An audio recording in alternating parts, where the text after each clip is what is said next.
Baik, assalamualaikum warahmatullahi wabarakatuh. Perkenalkan nama saya Melvina Ardila Salsabila, NIM 4512421032. Di sini saya akan memaparkan materi mengenai post-test saya mengenai ketahanan energi. Eh, Perlu diketahui bahwa di Indonesia sendiri, sumber daya alamnya itu memiliki peranan yang sangat besar bagi suatu negara, khususnya Indonesia, baik dari segi ekonomi, sosial, maupun pembangunan nasional. Nah, di Indonesia sendiri, energi itu telah menjadi bagian dari kebutuhan besar masyarakat di negara manapun, khususnya Indonesia. Indonesia itu merupakan negara yang memiliki keadaan fisik alam yang sangat kaya dan memiliki berbagai sumber daya alam serta potensi energi yang sangat melimpah, baik dalam bentuk sumber daya energi tak terbarukan maupun sumber daya energi terbarukan. Tetapi pada prakteknya, pada realitanya, ketersediaan energi di Indonesia ini sangat-sangat eh, tidak lagi dapat menunjang kebutuhan energi bagi masyarakat Indonesia, di mana jumlah masyarakat Indonesia itu terus meningkat setiap tahunnya. Nah, fenomena tersebut disebabkan oleh beberapa faktor. Di antaranya, yang pertama itu produksi energi Indonesia yang terus menurun dari tahun ke tahun, lalu juga meningkatnya jumlah penduduk Indonesia, dan terjadinya penipisan sumber daya cadangan yang ada di Indonesia. Fenomena tersebut juga didukung dengan minimnya sumber daya energi terbarukan, karena pada saat ini Indonesia itu masih bergantung pada sumber daya energi tak terbarukan yang berasal dari fosil seperti minyak bumi, batu bara, dan gas alam sebagai bahan bakar energi. Nah, perlu diketahui juga bahwa pemakaian energi Indonesia yang berbahan bakar fosil itu menjadi pegangan utama bagi masyarakat Indonesia. Jika dikalkulasikan, total konsumsi bahan bakar minyak secara nasional itu bisa dikisarkan mencapai 1,63 juta barel setiap harinya. Tingginya angka tersebut itu sangat bertambahnya jumlah penduduk di Indonesia dan juga meningkatnya produktivitas masyarakat dalam konsumsi bahan bakar minyak. Nah, meningkatnya jumlah konsumsi bahan bakar minyak di Indonesia yang tidak diiringi dengan jumlah produksi secara nasional dikhawatirkan dapat menjadi ancaman bagi kelangkaan sumber energi minyak, seperti mulai dari langkanya bahan bakar minyak, meningkatnya harga bahan bakar minyak, aktivitas industri menjadi terhambat, dan juga menurunnya angka devisa negara. Hal-hal tersebut dapat menancam ketahanan energi nasional khususnya Indonesia. Nah, perlu diketahui juga bahwa saat ini itu Indonesia sedang berkembang menjadi pasar energi yang besar yang ada di Asia. Dengan jumlah populasi dan pertumbuhan ekonomi yang tinggi, permintaan energi di Indonesia juga terus meningkat dan penurunan produksi minyak bumi di Indonesia telah menggiring Indonesia menjadi negara pengimpor energi dengan volume terbesar dan terus membesar setiap tahunnya. Mempertahankan keamanan pasokan energi dalam jangka waktu panjang itu menjadi tugas berat bagi pemerintah, di mana kemampuan pasukan atau pasokan minyak bumi dalam memenuhi kebutuhan energi nasional itu terus terbatas, terus menurun dan semakin terbatas tiap tahunnya. Nah, selain minyak bumi, energi listrik juga menjadi energi yang selalu digunakan oleh masyarakat Indonesia. Pada tahun 2013, ASEAN Center of Energy atau ACA menyebutkan bahwa Indonesia itu merupakan negara paling boros di ASEAN dalam hal penggunaan listrik. Nah, pemerintah sendiri itu memiliki tugas yang sangat besar untuk menemukan solusi di dalam memenuhi kebutuhan energi secara nasional, mulai dari kebijakan pengembangan energi baru dan terbarukan, kebijakan untuk efisiensi energi, konservasi energi, dan juga verifikasi energi. Melalui Peraturan Presiden Nomor 5 tentang Kebijakan Energi Nasional yang telah mengatur mengenai bauran energi nasional. Akibat dari tingginya konsumsi energi tak terbarukan pada tahun 2007, diterbitkanlah Undang-Undang Nomor 30 Tahun 2007 tentang energi untuk pemanfaatan energi secara nasional. Jadi undang-undang tersebut itu banyak sumber-sumber energi baru dan terbarukan di Indonesia yang memiliki potensi untuk menggantikan energi tak terbarukan dari produk energi fosil seperti bahan bakar minyak ataupun listrik. Nah, selain itu juga pemerintah terus berupaya untuk mengembangkan teknologi dan membangun pembangkit-pembangkit tenaga listrik yang sesuai dengan pertumbuhan ekonomi dan juga proyeksi kebutuhan listrik di Indonesia. Dengan kekayaan alam yang sangat melimpah, kita juga bisa memanfaatkan sumber daya alam terbarukan untuk dijadikan sebagai sumber energi baru bagi masyarakat dalam rangka mengurangi eksploitasi sumber daya tak terbarukan. Sumber daya alam Indonesia itu dapat dimanfaatkan untuk menjadi energi baru terbarukan atau EBT sebagai upaya untuk mengurangi penggunaan energi fosil di Indonesia. Nah, berdasarkan Undang-Undang Nomor 30 Tahun 2007, energi baru itu merupakan energi yang berasal dari sumber energi baru, yaitu jenis-jenis energi yang pada saat ini belum digunakan secara massal oleh manusia dan masih dalam tahap pengembangan teknologi. Sedangkan energi terbarukan itu adalah energi yang berasal dari sumber energi terbarukan, yang mana ketersediaan sumbernya masih bisa digunakan kembali setelah sumber itu digunakan atau dihabiskan. Untuk pemanfaatan energi baru terbarukan dipandang lebih ramah lingkungan karena mampu mengurangi pencemaran lingkungan dan juga mengurangi kerusakan lingkungan dibandingkan dengan energi tak terbarukan. Di Indonesia sendiri, potensi energi terbarukan itu masih sangat besar dan banyak jenisnya, sehingga bisa menunjang kebutuhan energi masyarakat Indonesia sebagai sumber pengganti energi yang tidak dapat diperbarui.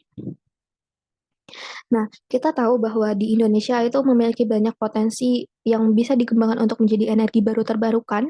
Yang pertama itu adalah pembangkit listrik tenaga panas bumi atau geotermal. Berdasarkan rencana umum energi nasional pada tahun 2025 nanti, kontribusi PLTP ditargetkan bisa mencapai 2,7 gigawatt penggunaan secara nasional. Namun pada kenyataannya sampai saat ini pengembangan panas bumi masih sedikit di Indonesia. Padahal kita tahu sendiri bahwa Indonesia itu menyimpan banyak potensi panas bumi sebesar 28,5 gigawatt dan pada September 2018 tercatat ada informasi baru bahwa sekitar 1948,5 megawatt pemanfaatan panas bumi di Indonesia. Jadi jika dilihat secara teori, Indonesia itu baru memanfaatkan potensi panas bumi hanya sebesar 7% dari total besar potensi panas bumi yang ada di Indonesia. Nah, pemanfaatan energi panas bumi Indonesia itu sangat perlu untuk ditingkatkan karena untuk memenuhi kebijakan energi nasional pada tahun 2025, pemanfaatan energi panas bumi itu harus perlu dikembangkan dan ditingkatkan lagi intensitasnya. Sedikitnya pengembangan pemanfaatan energi panas bumi disebabkan oleh keterbatasan dana dan intensif fiskal, kurangnya koordinasi lintas sektor, dan adanya tumpang tindih terkait lahan hutan lindung. Hutan konservasi dan juga taman nasional yang ada di Indonesia, serta kurangnya sumber daya manusia dengan kompetensi unggul terkait panas bumi. Lalu yang kedua juga ada pembangkit listrik tenaga mikrohidro atau menggunakan aliran air yang kecil. Energi mikrohidro sendiri itu merupakan sumber energi alternatif yang sangat potensial untuk dikembangkan di Indonesia. Namun, pengembangan mikrohidro itu sendiri sangat-sangat dipengaruhi oleh kondisi geografis suatu wilayah. Sehingga tidak semua wilayah bisa dibangun PLTMH karena ada beberapa kriteria-kriteria tertentu yang menjadi indikator-indikator apakah lokasi tersebut pantas atau lokasi tersebut cocok dibangun mikrohidro. Nah, energi mikrohidro sendiri itu merupakan sumber energi yang murah dan relatif berlimpah karena energi kinetik yang disimpan di dalam air yang mengalir itu bisa dimanfaatkan menjadi energi listrik. Nah, prinsip sistem pengembangan listrik tenaga mikrohidro itu adalah pembangkit listrik yang memanfaatkan perbedaan ketinggian dan volume air setiap detik di sumber air yang mengalir, seperti air terjun ataupun saluran irigasi. Energi kinetik sendiri itu energi kinetik dari aliran air yang memiliki debit yang cukup itu dapat digunakan untuk memutar turbin pada pembangkit listrik tenaga mikrohidro. Nah, putaran turbin itu sendiri nantinya akan menghasilkan energi Dan energi mekanik yang dihasilkan itu akan diproses oleh generator dan dengan cara ditingkatkan tekanannya sehingga memiliki tekanan yang tinggi dengan muatan listrik yang besar pula. Sehingga, tekanan dan muatan listrik tersebut itu bisa digunakan oleh masyarakat sekitar dengan cara disalurkan melalui kabel-kabel yang telah disediakan. Nah, yang ketiga itu ada pembangkit listrik tenaga arus laut. Kita semua tahu bahwa Indonesia itu adalah negara maritim. Oleh karena itu, pasti memiliki laut atau perairan yang luas.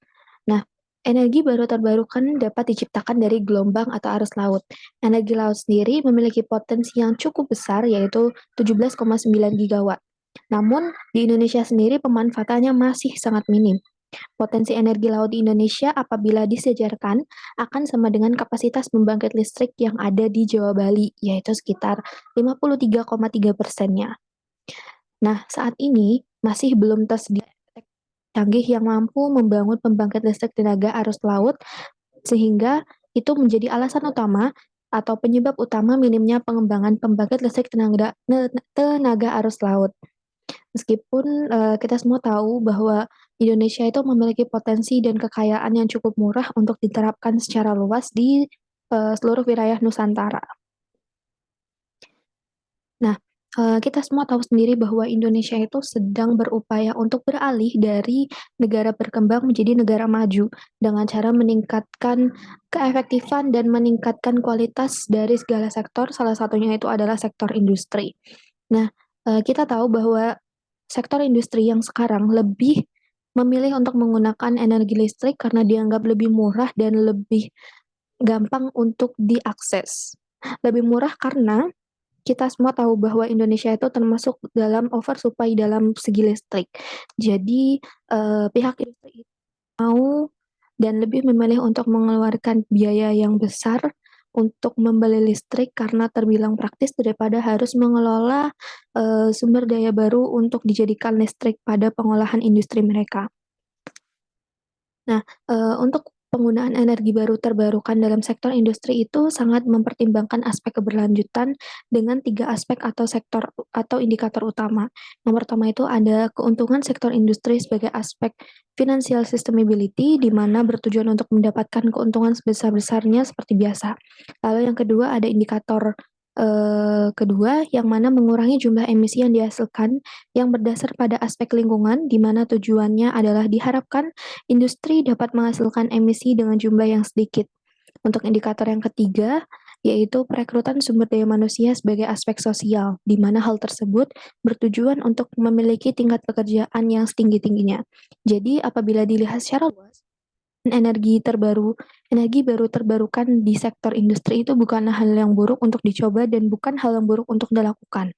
Namun memang, kendalanya itu masih sama, yaitu kurangnya kesadaran masyarakat, kurangnya akses dan pelayanan dari pemerintah, dan juga minimnya teknologi mutakhir untuk mengolah energi baru terbarukan. Jadi, jika dilihat secara nyata, penggunaan EBT di sektor industri itu masih sangat-sangat sulit dan, memang masih belum tersedia gitu.